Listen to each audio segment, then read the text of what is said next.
Hi, everyone. Thanks so much for joining us for another episode of Nuts and Bolts of Writing. Hit the subscribe button if you haven't already and follow us on Twitter and Instagram. Links in the description. Today we'll be talking to Fortunus Games, who is currently working on Sam in New York, which is a multimedia project in the form of a visual novel and webtoon comic. Sam in New York tells the story of a young man trying to discover his purpose in life as he is torn between his strict parents' desire for him to be a lawyer and his own love of the stage. Today, we're going to be looking at Lev Abramov, who is Sam, the protagonist's father. We'll be looking at his origins and how he became the strict patriarch we all know him as today, and how and why he's evolved through the years. Wasn't always so strict, as you will see in the first chapter of Sam in New York. It's going to come soon in October on Webtoon and Tapas. Lev wasn't always the exacting, demanding tiger dad that we see through Sam's eyes in the Webtoon short story Finding Sam. So, first of all, greetings, Fortunus Games. How are you doing? I'm good. How are you? Doing well, thank you. So today we're going to be exploring another facet into Sam's life, and we're going to be exploring his father, Lev. So this is a very interesting facet that you've shown, and you've also shown sort of a development of how a family dynamic can evolve over the years, be it through circumstance or what have you.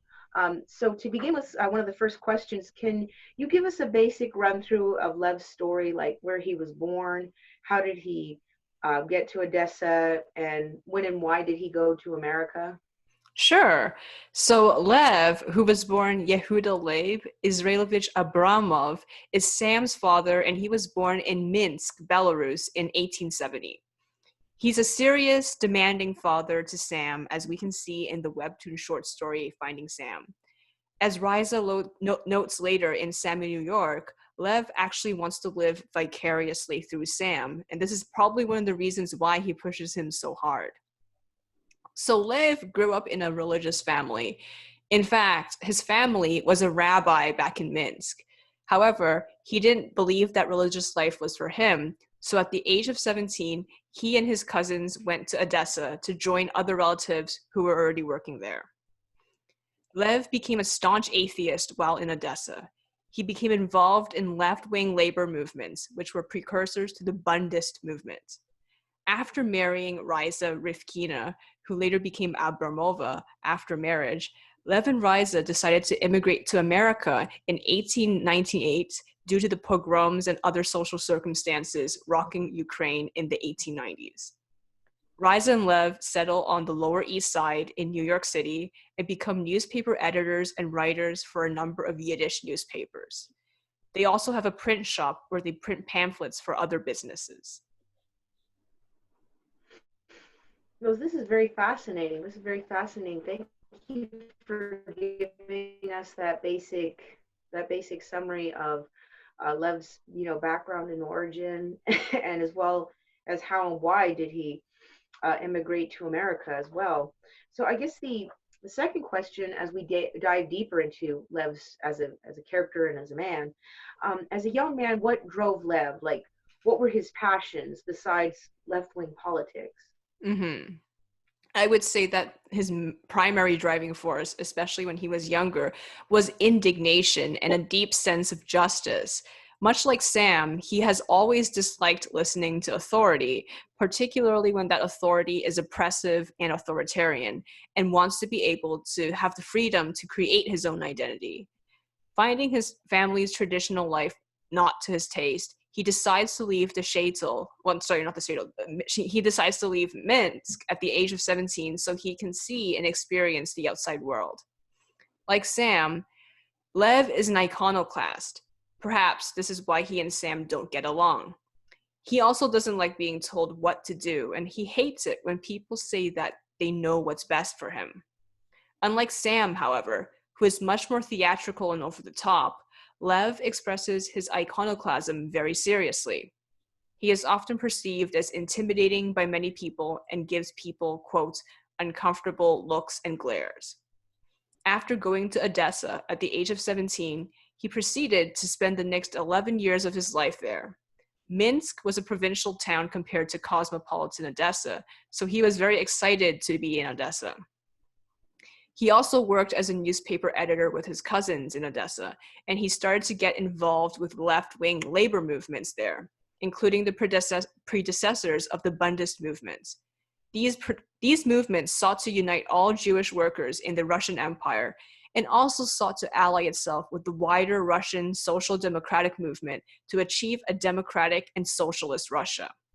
The movements were very progressive with regards to gender, and women made up at least 1/3 of the members. Lev aimed to campaign not only against anti-Jewish sentiments, but also fought against assimilation. As we have already seen in the first few pages of the prologue of Sam in New York, Lev fights against assimilation in America too. He doesn't believe in having to change himself to suit the majority, and he hates the idea of being told to do something for his supposed good. He doesn't like assimilation, whether it's into mainstream Russian or American society, and wants to live on his own cultural and linguistic terms. He thinks that assimilation is the product of ethnic discrimination. Thus, he thinks, to assimilate would mean you're implicitly agreeing to the xenophobic power structure.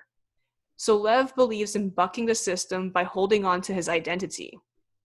However, he also works very hard to improve his English-speaking abilities when in America, and in Odessa, he had worked very hard to speak better Russian and Ukrainian, since he didn't grow up speaking either of those languages. In his very insular community in Minsk, he only spoke Yiddish growing up. So he believes in linguistic integration and learning the local languages, but he doesn't believe in changing his name, hiding parts of his culture, or flat out refusing to teach his children his culture, some of which he saw others around him in America and even in Odessa do, in the name of fitting into the mainstream. However, Lev reasons, in America, they live on the Lower East Side, which is a mostly immigrant community. So it's not like they're moving to the middle of small town Texas or, Vermont or something, where everyone is WASP and they have been in America for over 100 years. So Lev thinks that even if you do assimilate when you're living on the Lower East Side, what you're doing is just assimilating to an idea that you have, not the real mainstream America. Because as an immigrant yourself, what do you know of mainstream America? You're not living in Vermont. You're not living in Idaho or some other place where everyone's a WASP. You're living in a place where everyone is an immigrant and they all have their different views on what it means to be an American. So what are you trying to do when you're saying you're assimilating to the mainstream when you're living in an immigrant neighborhood? That's Lev's main question to people who push for assimilation, because he argues that people who are immigrants themselves often don't know what it really means to be, quote, a mainstream America. So they're just projecting their own insecurities onto what they think mainstream America means. That's very excellent. Thank you so much for, breaking down essentially what drives Lev. And it definitely seems, we definitely see where Sam gets his driven passions from, and it's very admirable of the stance and the resilience that Lev has in his convictions, but also putting action towards those convictions. So it makes him a remarkable man of conviction, but also, action as well. I wanted to also add that, his involvement in the Bundist movement also set the foundation for why he prefers Yiddish over Hebrew, because the Bundist movement and its predecessors did not believe in using Hebrew over Yiddish, while other movements such as the Zionist movement preferred using Hebrew over Yiddish. So basically, the Bundist movement was a strictly secular organization, and they didn't care about the Holy Land since they were mostly atheists, and they were also Yiddishists, meaning that they were advocates of Yiddish culture and language and hoped to write more novels and poems in the language. That's very remarkable. So it definitely sets, the foundation or the stage, if you will, why Lev is so adamant, about preserving and keeping the Yiddish dialect alive and thriving, Exactly. Because back in his day, in the late 19th and early of 20th century, Yiddish was actually one of the biggest languages in Europe. And, Wow. you wouldn't have guessed it today, but it was pretty big back then. And there were a lot of novels being written, and, there was even printing presses with, Yiddish. And there were a lot of things that were all in Yiddish. And yeah, it wasn't until the 20th century that we saw its steep decline, but during those days, it wasn't that hard to imagine, people writing and living in Yiddish because it was pretty big. That's amazing. So many people would not know that, because most people, when they think of Yiddish, they think of it when it's in its twilight. Exactly. Right, right. It was definitely bigger than Hebrew at the time because Hebrew then was still being in the process of being revived. So no one was really speaking it as a native language. It was just basically a liturgical language for the religious people. Right, right. And secular Jewish people in Eastern Europe and America would mostly be speaking Yiddish. That makes sense. It really does. So it is a living, breathing language that governs the day-to-day life and society, economics, politics, you know, love, family, marriage, all these aspects of a cultural identity, contained with, and living through a language. Mm-hmm. And like we covered in the episode yesterday, Sam, as he grows older, in the 70s and 80s, when he's a really old man, he unfortunately does see the decline of Yiddish, which was once a thriving language, even in America on the Lower East Side. Now, in his 80s or 70s, Sam sees that young people don't know any of it, and there's a cultural loss. They don't remember the big Yiddish stars or what Yiddish theater is. Right, right, exactly. So, this is, and it's such a sharp decline too, because it's such a radical decline. Mm-hmm. Right. And Yeah. it's an irony. Yeah, that's what happened to a lot of, quote, ethnic whites in the 20th century, right? Like basically they just lost all of their culture. And the only thing that really holds them to their culture in some situations would be their religion, right? Or maybe like their last name or both, right? Some people even changed their last names, like the couple we saw in the first few pages of Sam in New York, right? Yeah, Yeah, yeah. so like there's people like that. I mean, they wanted to, quote unquote, start anew in America and basically kind of just start as new people.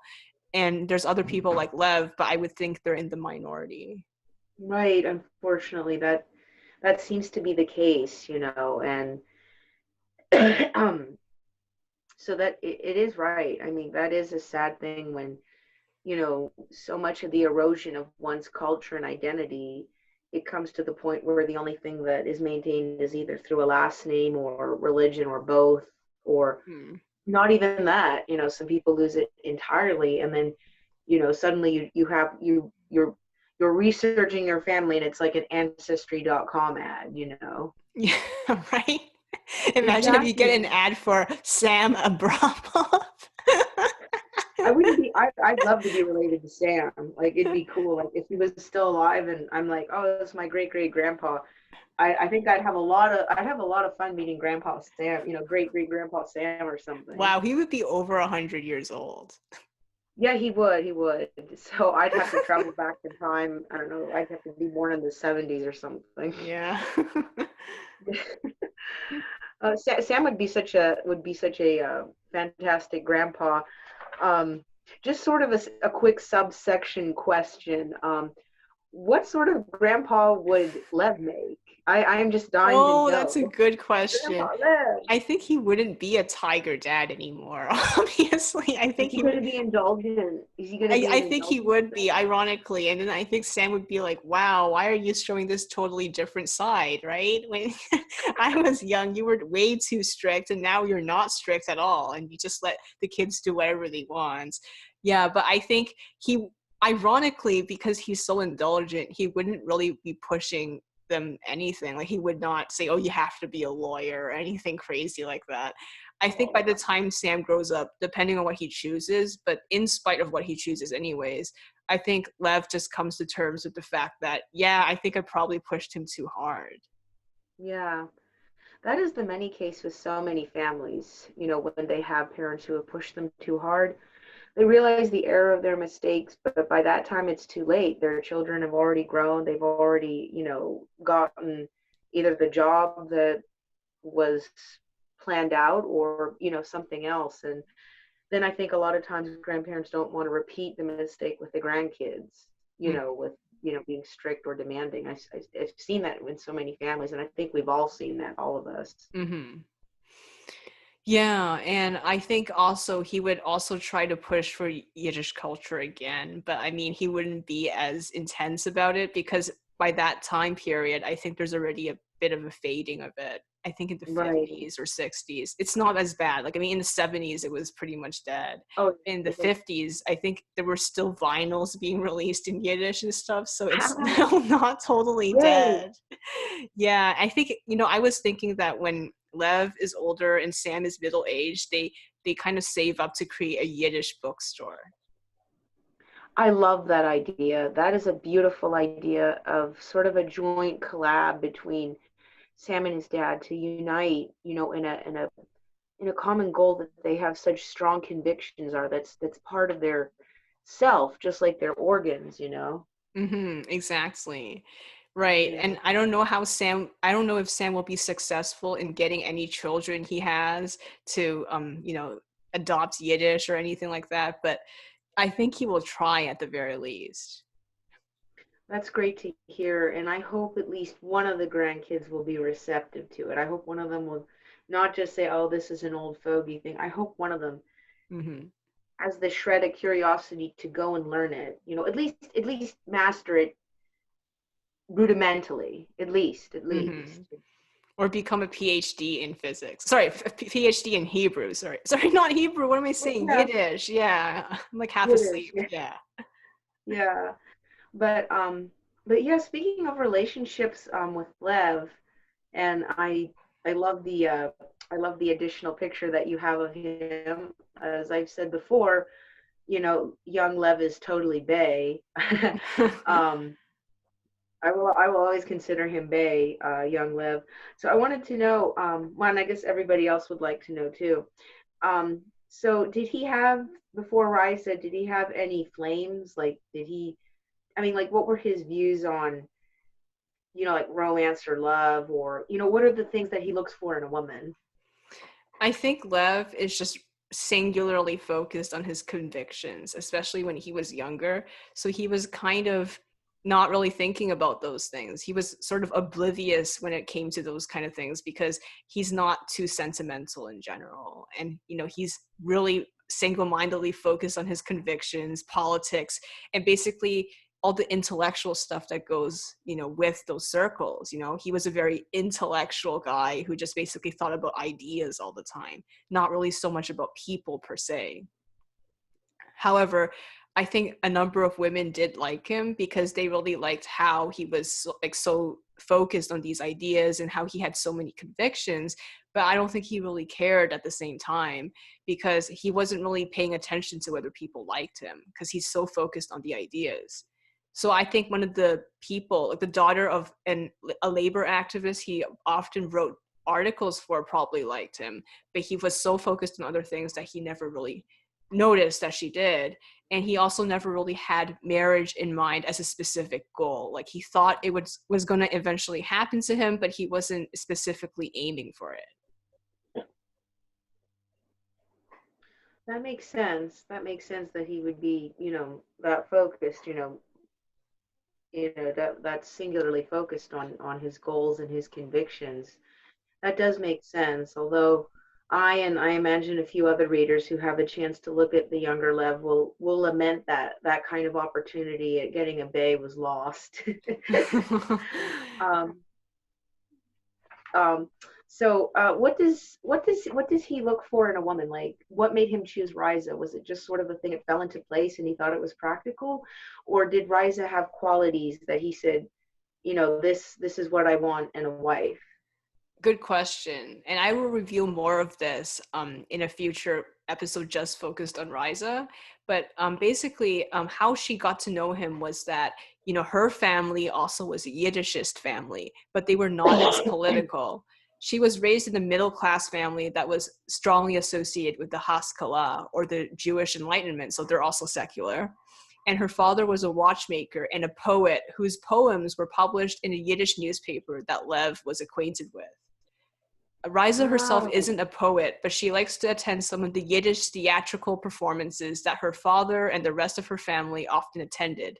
In Odessa, there was a Yiddish theater, and it caught quite a lot of attention. And at one of these performances, she meets Lev, who catches her attention because she's never really met someone before with such firm convictions.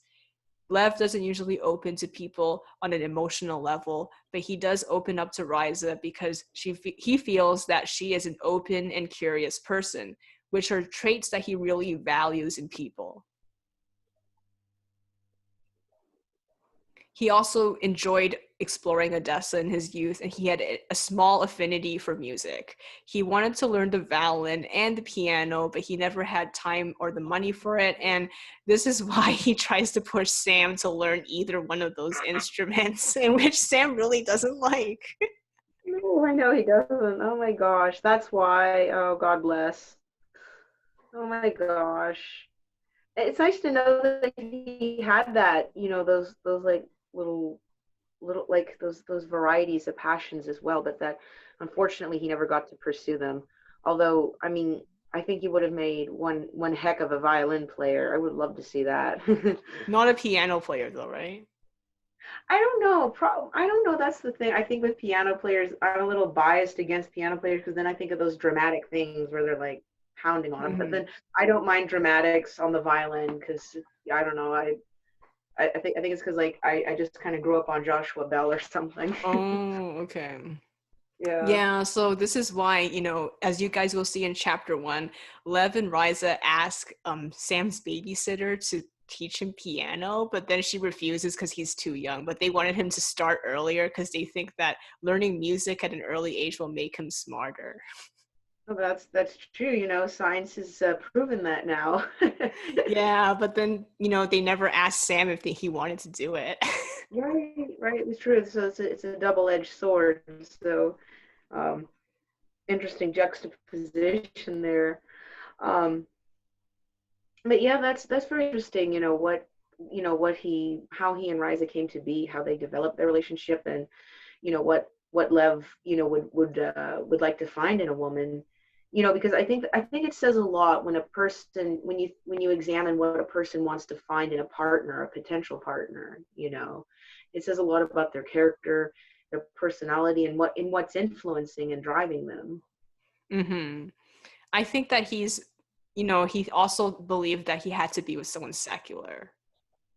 Right, right. So I mean, he couldn't exactly go with the I don't know the local rabbi's daughter. No, I mean, they wouldn't allow their daughter to be with him because he's way too quote unquote anarchist, or, well, not anarchist, but, he's against the government, and, he's godless.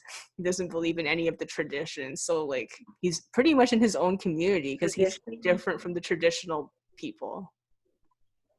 Right, right, exactly. So props to Lev for really stoking that iconoclastic fire. You go, man. You know. Mm-hmm. I think in a little way he's a Yeah. bit like Ardalion, who is an older character, but we're reintroducing him in a crossover that me and you are doing, and we will be talking about that in some later episodes. But in that crossover, we will be reintroducing an old character of mine, Ardalion, who is also iconoclastic. How do you feel Exactly. that, like, what do you think, how do you think Lev and Ardalion compare? I'm kind of curious to see your reaction to them. I need to see how Ardalion is going to be, how you created him now. I worked with Ardalion in some previous commissions, which I might link in some Instagram posts when revisiting my past works. I would have to say Ardalion is more cynical. He's fatalistic as opposed to kind of the practical optimism that Lev has, because Lev is believing in these politics, we need to change society. We need to make, labor and everything more fair and equal. Well, Ardalion, on the other hand, is fatalistic. He's like, this is all crap. We'll never change anything. The only thing we have to do is, here's the thing, Ardalion is a nihilist, I think. Oh, right, I he know that. is. I remember. And Yeah. basically, he's also a very base person, as I wrote a few years ago. But I was in my early 20s and I kind of made him like a villain in a way. But like, basically, what he was supposed to symbolize was a very cynical person who basically thinks that there's nothing good in this world. So let's just focus on, like the carnal and the base. Right, right. And I kind of thought of it a little bit more nuanced. I sort of saw him as a seriously flawed man that wanted so much, but once he got it, it wasn't what he needed, and he ended up hurting people. And I guess in that vein, he is a little bit like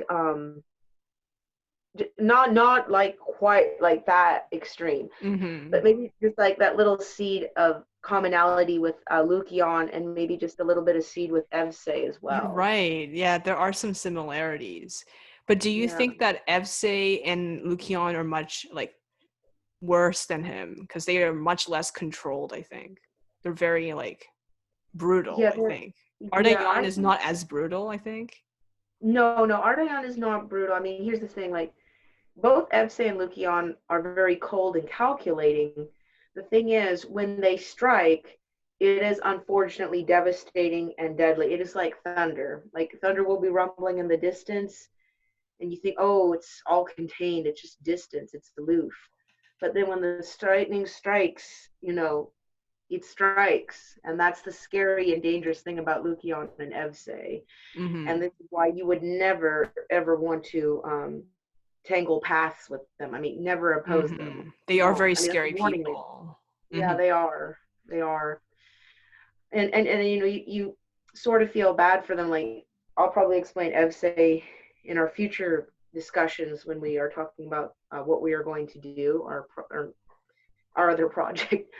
But like I said, Lukion's pretty much a tragedy because he wanted to love very badly, but he couldn't. And in many ways, Lukion, I was thinking tonight, he is a little bit like another character I had. Well, you may remember. Do you remember Moderata? Oh, you mean Natalia's mother? Yeah, Natalia's mother. Yeah.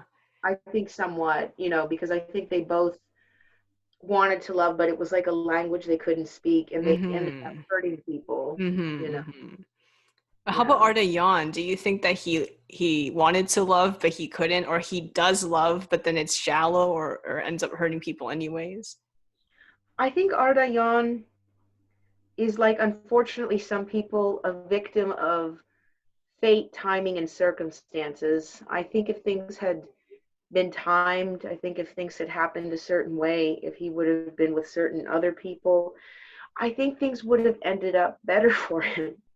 Now, granted, he does have these flaws that sort of impede an obstacle to happiness and healthiness and all that.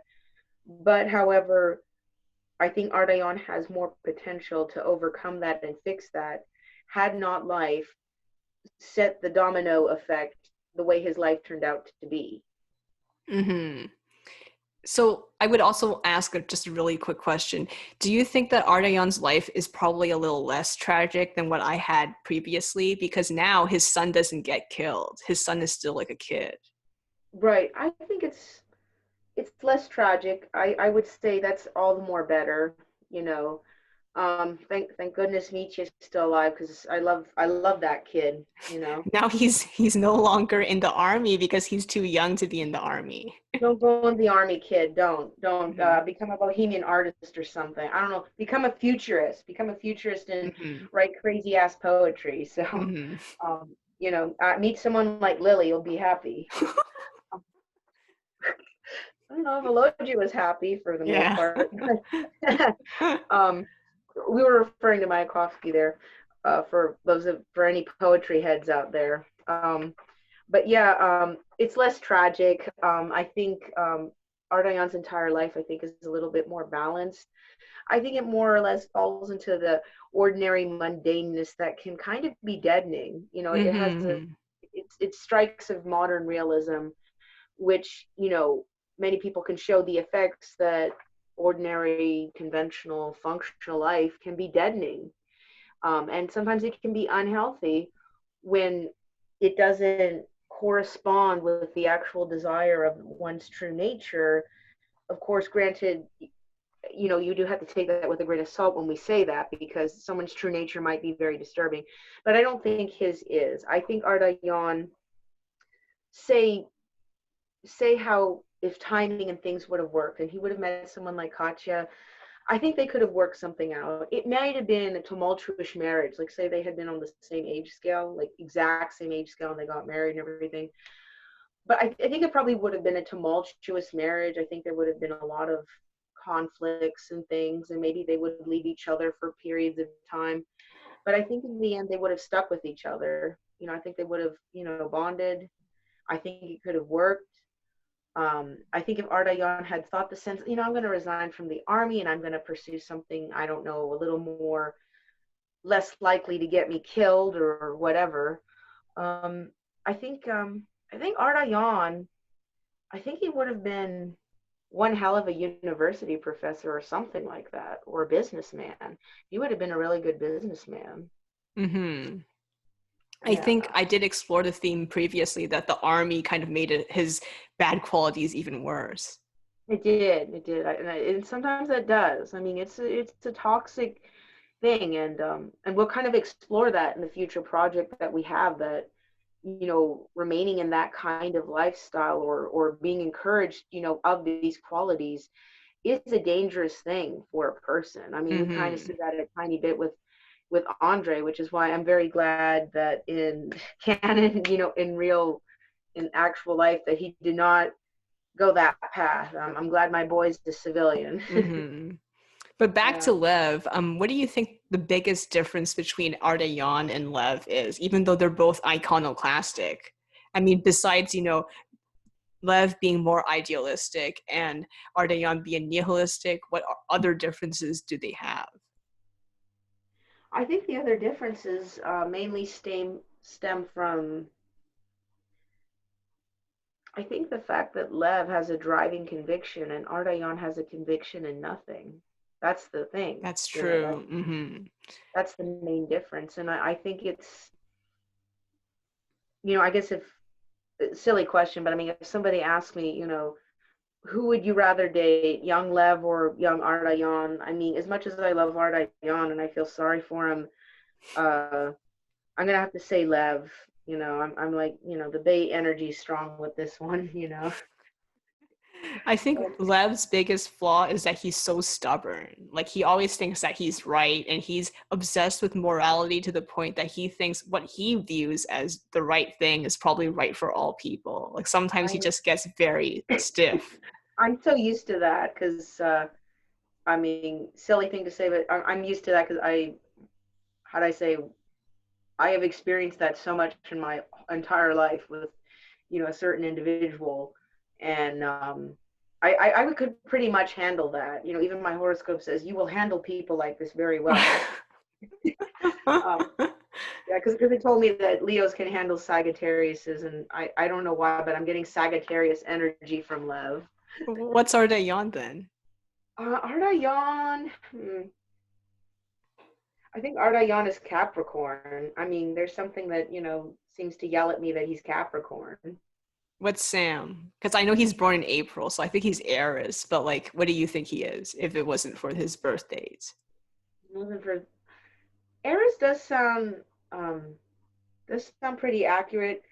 I'd have to say that Sam would probably be a Leo, but with, very like, but his first and third houses are like in Aries, and possibly Gemini, very Gemini. And maybe I can relate to that because my main directive of moon is in Gemini. So Mm-hmm.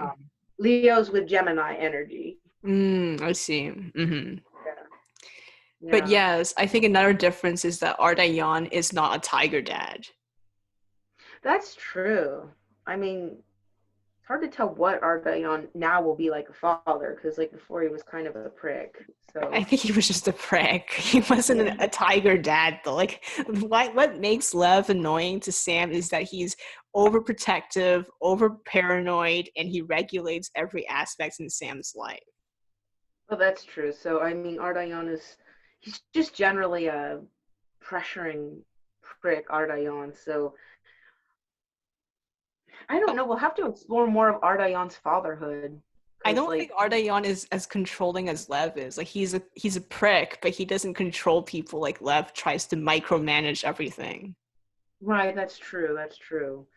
So that is another difference. I guess Ardalion, I mean, I guess he's a true definition of nihilist. Like, okay, yeah, whatever. I'll do my own thing. I'll do whatever I damn well please.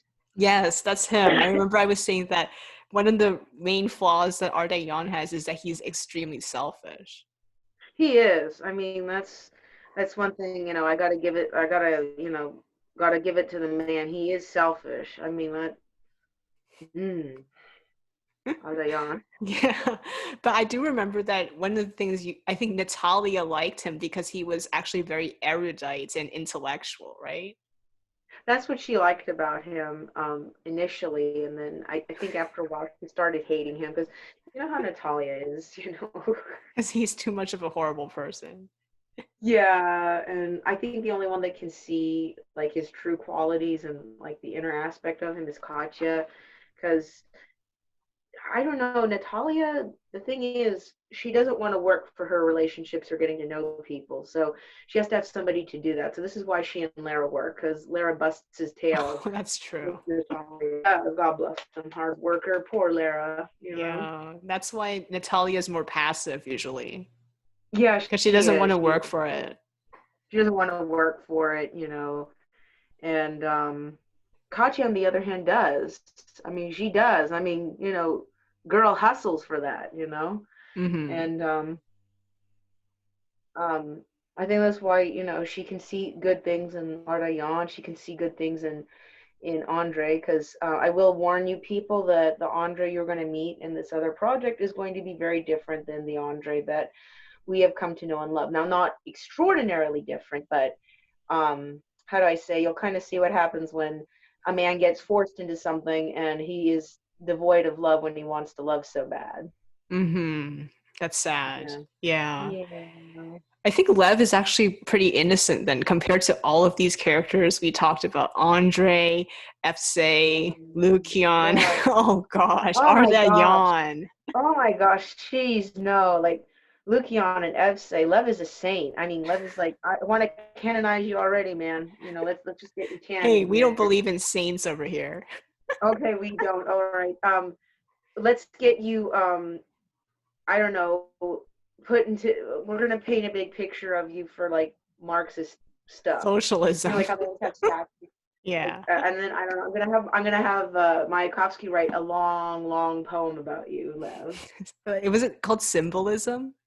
Or like Yeah, whatever like Lily symbolism, liked. Yeah. Symbolism. Yeah. yeah, so yeah, like everything everywhere's Lenin, like Lenin here, Lenin there, and Stalin's here or something. Hey, He's just imagine if there was everywhere. Like, imagine if there was an AU where Lev didn't go to America and he became like a Leninist favorite or something, and there was a statue of that him would be erected in that Odessa. would be kind of unusual. Like, and then Sam has to fill those footsteps. Like, oh, my dad's like second to Lenin. Oh my god! If Sam grew up in Russia, he would not have that grin on his face because they don't do that in Russia. They're No, they serious. don't. Yeah. Yeah. Oh Yeah. yeah, even like just how they promote images of what they want, like in media or anything. It doesn't matter what the region is. It's like all serious faces. Can you imagine Sam always having a serious face? That would be kind of alarming. Oh, it wouldn't be our Sam anymore. No, no, no. I can't. I No. can't. And he wouldn't be speaking, New York English. He would be speaking Yiddish and Russian. No, no, he wouldn't. I'd miss that because I like Sam. I mean, I always imagine him with a really sweet New York accent. Because he's so like typical 1920s American, right? So like if he I was Russian, know. he would be very different. He'd be very different. Of course, that said, it's always strange to hear people's voices change when they speak other Mm-hmm. languages. I Mm-hmm. mean, it's amazing. It's Yeah. amazing. Yeah. Okay, back Yeah. to Lev. Back to Lev, yes. So we went off the grid there. So I guess the other thing is, so getting back to Lev. So we talked about like how he was contrasting with all the men. So how did he get to be increasingly strict as he got older? Like, um, do Sam and Riza miss how he used to be, like when we saw him in the beginning chapters? Yes, they do shortly. Because, I mean, in short, yes, they do miss how he used to be. But then I think because of the economic pressures that are put on them, due to business and, basically Lev getting influenced by other parents who want, their kids to succeed and he wants Sam to succeed, he thinks he has to do this in order for Sam to break out of poverty. Right, right. That makes sense. And I think that's what generates a lot of that strictness. I think it's a lot of things of the pressures of poverty and, wanting to succeed and, social convention. I mean, I myself, can vouch for that. And, you can, and so many people in our audience can. Yeah, and basically, he thinks that there's a lot of people who fell through the cracks and didn't achieve the American dream because they didn't work hard enough. So this is why he's pushing Sam to become really, really, really hardworking. Right, right. That makes sense. It makes sense. I mean, there's a just motivation for, Lev's actions, but, at the same time, it causes unfortunate repercussions and kind of not a dissolvement, but it it's a slight erosion of the family happiness they once experienced. Mm-hmm. And Right in this. also, Lev's relationship with Riza also changes. I mean, as they experience more pressures, in America, they do kind of drift apart emotionally sometimes and they argue more. And that also causes more stress with Sam as well, because they try to hide their arguments from Sam, but like, the walls are thin. He can hear them arguing even when he's supposedly asleep. Right, right. That makes sense. And that's rather a sad thing, and I think many parents try to do that. They try to shield their kids from the realities of tensions and conflictions, but unfortunately, I think kids will always be aware. You can't pull the wool over their eyes, because Mm-hmm. your family. Yeah. And I think Sam and later Riza are just kind of sick of how Lev thinks he understands everything and basically kind of just says, yeah, you have to do what I think you guys should do because, if you don't follow my rules, then you guys are all going to fail and it's going to be your fault. So he's very opinionated, especially as he gets older.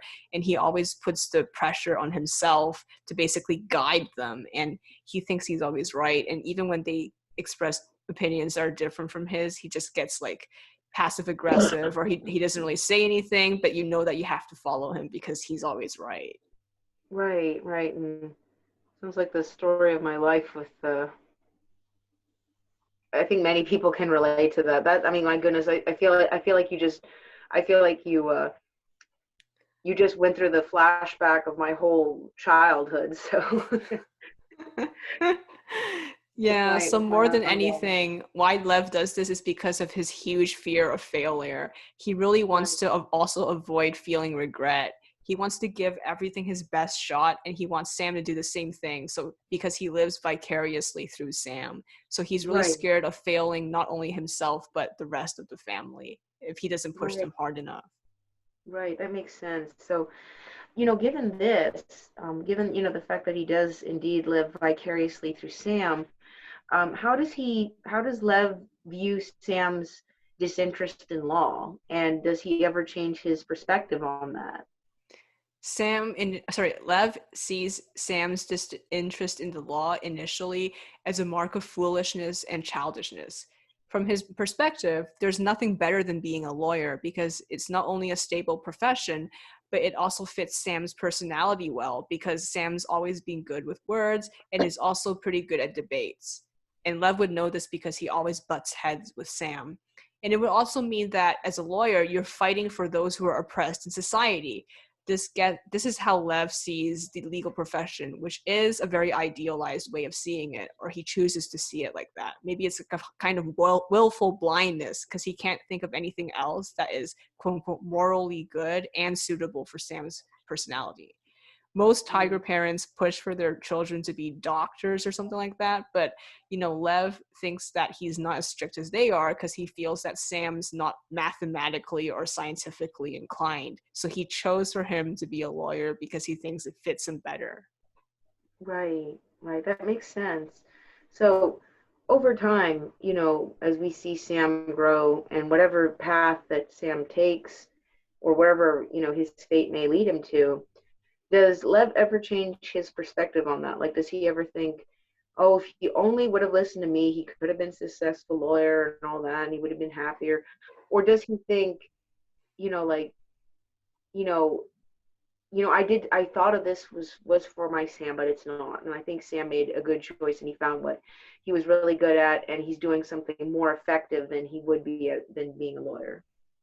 I think it really depends on what he chooses, but I would say that for most of the timelines in the visual novel and in Sam in New York, eventually Lev comes to realize that he was too strict on Sam, and that he thinks that Sam's happiness is more important because as he gets older and as Sam gets older and people he knows are in their 20s and 30s, Lev realizes that just because you have a degree in whatever doesn't guarantee you a good job, especially if you're quote unquote ethnic. Because in America, especially in the 1920s, they didn't want to hire lawyers who were quote unquote ethnic. A lot of people with ethnic last names, especially, people who were Jewish or, Catholic, they were not accepted as quote unquote WASP or anyone close to WASP. So someone with a German last name might be accepted a little bit more, but not as much as someone who is totally WASP, especially in those kind of professions where connections are very important. So yes, yeah, you can get the degree, but is it possible to climb up the ladder and actually become one of those lawyers who have a lot of business and a lot of connections? It's pretty hard, especially since, you have to be trained in order to be a lawyer. If no one's giving you the training because they don't want to hire you, how are you going to get that training after you graduate? So Right. Lev realizes at that stage that it's a lot harder to succeed than he previously thought it would be, and that basically America is kind of rigged against people who are immigrants. It is. Amen. Gospel truth right there. And he feels pretty disappointed because, all this time he kind of had a feeling that America was rigged against him, but his pride wouldn't allow him to really verbalize that, because he's like, we came all the way here, we're not going to give up now. And so he was kind of willfully blind about a lot of things. That makes sense. So many people, I mean, we've seen this happen, and it does make sense about his perspective on all this. And sometimes pride blinds us to deny things, and that's essentially sort of showing there is a subconscious, very extended period of denial on Lev's part. Oh, definitely. I think after he goes to America, one of the biggest flaws he has is pride and denial. Right, right. So those can be two flaws that we can sum up for Lev, which I think Mm-hmm. differed from the other people that we were comparing him to. Mm-hmm. And this is why Riza doesn't feel as close to him anymore as they both get older. And Sam's like in his teens, they kind of drift apart because she finds him kind of annoying. Like when they were young, like he was more affectionate, he was nicer and he wasn't so stubborn. And, he was also not just singularly focused on success, but as he gets older, he just focuses on success. And he's always talking about, oh, we don't have enough to pay the rent this month, and he's like getting mad all the time and he's like slamming the desks and like basically it's just like there's nothing positive anymore. Like every time he opens his mouth, it's always about complaining about something or saying Sam's not trying hard enough or saying, you're not pushing him hard enough, we need to both push him harder. Right, right. Oh my gosh. No wonder. No wonder there was that disintegration. Yeah, it's unfortunate because I think I think you joked about it once. After he grew the beard, I think the beard's cursed. The He beard just is cursed. Honestly, I want to send him one of those razor packet clubs, like the Shave Club, like the $10 a month package. And I just want to give this to him, and I'm like, Liv, please, just do this for the good of everybody. Shave off that beard. It's like getting rid of Thanos' glove. so after he shaves it, maybe he becomes a bit more normal. Yeah. Oh my God, this is cursed. This is cursed like Ardalion's mustache. Oh yeah, he used to not have any facial hair either.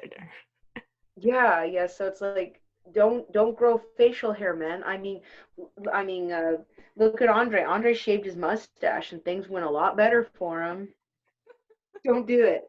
The only men who are allowed to have facial hair are Tom Selleck and Freddie Mercury, who's passed on. How about Sam? No, Sam can grow sideburns in the 70s and be a hot grandpa, but nothing else.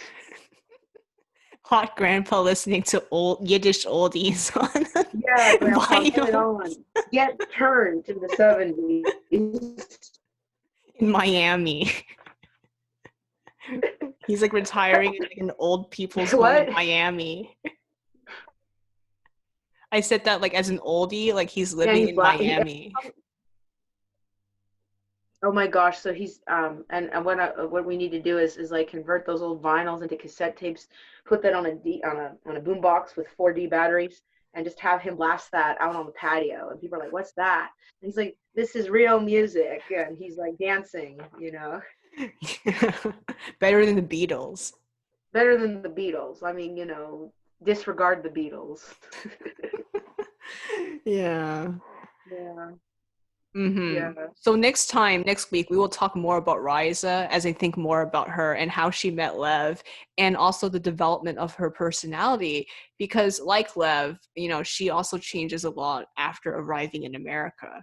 You know, she goes from someone who's kind of soft and kind of like, you know, kind of not meek, but like, you know, she's open to a lot of things to someone who's very stubborn, just like Lev. They both become more stubborn as they get older. And she's very fearful. I mean, Lev is also very fearful, and that's why he's so protective of Sam. But Ryza takes fearfulness to a whole new level. Oh no, now I'm really concerned. And she's pretty paranoid. Like she thinks that Sam's gonna get shot if he goes into a certain neighborhood or something. Oh, for heaven's sakes, Friza. Are you going to put the poor boy in an armored tank every time he crosses the street? Yeah, I mean, when they cross the street together, she has to hold onto his hand, Oh my gosh. and he's Oh like in my his god. 20s. Not even my mom does this. Not even my mom does this, and she's a very indulgent Latin mother.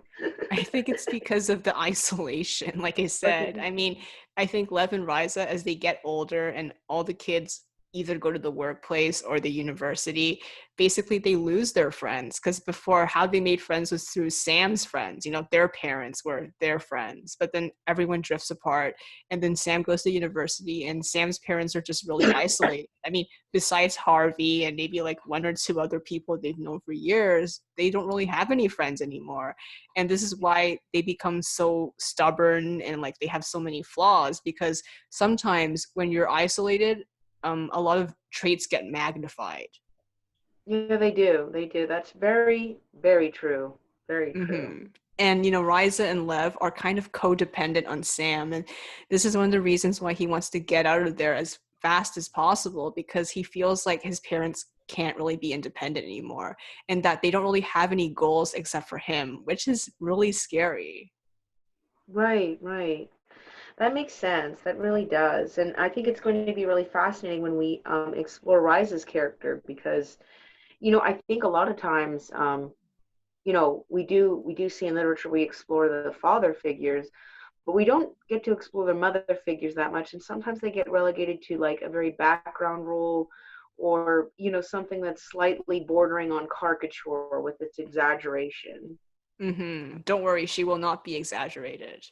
No, no. I mean, I have hmm complete faith in you. We all have complete faith in you because you are a master of characterization and studying human nature, and we know how much you respect Sam and his family and all the people as real people, and we all appreciate that so much. hmm But yes, in general, I say Sam's personality is kind of like a mix of his parents. So you can see Lev's hard-headedness in Sam and his obsession. Well, I don't think Sam is as obsessed with justice as Lev is, but then he does have a strong sense of justice. Right, he does. He does. You know, what would you say Sam gets from Riza? I would say that he's more emotionally sensitive than Lev is. You know, he's in a way more emotionally attuned to other people's needs, because one of Lev's flaws is that he's so focused on himself and his ideals that he doesn't know what people need from him emotionally. Right, right. That makes sense. That certainly does. And it's interesting to see how Sam is a combination of those various traits that he's kind of been inherited and influenced by his parents. Mm-hmm. So Sam is actually, he has a higher EQ maybe in some way than Lev does, because Lev doesn't really understand what people want, on an emotional level. He just does stuff. Like, he's not someone who thinks about emotions on an integral level. But I think Riza definitely does more.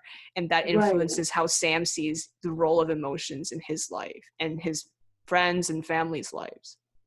Yeah, I'm definitely thinking, not just to throw this out there because I think Risa gives off like Pisces energy with Libra and strong force.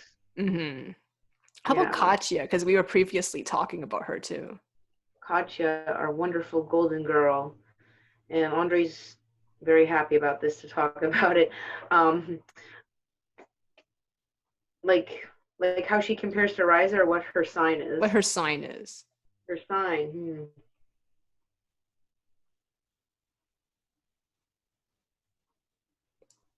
I'd like to say Virgo with Aquarius and Neptune. Mm-hmm. Yeah. She's Virgo Mm-hmm. with Aquarius and Neptune. Mm-hmm. That makes sense. Do you Yeah. think there's some similarities between Riza and Katya? I think they remind me. I think it's the fear. I think it's the fear man. But I think Riza has much more fears than Katya does, right? Katya does. Yeah, yeah, and I don't know. I'm biased for Katya because I love Katya too much. And Mm-hmm. yeah, and I think it's because Andre's over my shoulder telling me why. All right. Thank you so much for these awesome questions about Lev, and I can't wait to explore more of him in chapter 1. Absolutely. Thank you so much for this fantastic interview. Thank you for explaining so much about Lev and what drives him. And it gives a more clear-cut perspective of the whole facets of Sam's world and everything. And thank you so much for this. So we can't wait for the next episode next week, and hope that you're well. And thank you so much again for this. Thank you so much, Tete. Thank Bye. you. And bye.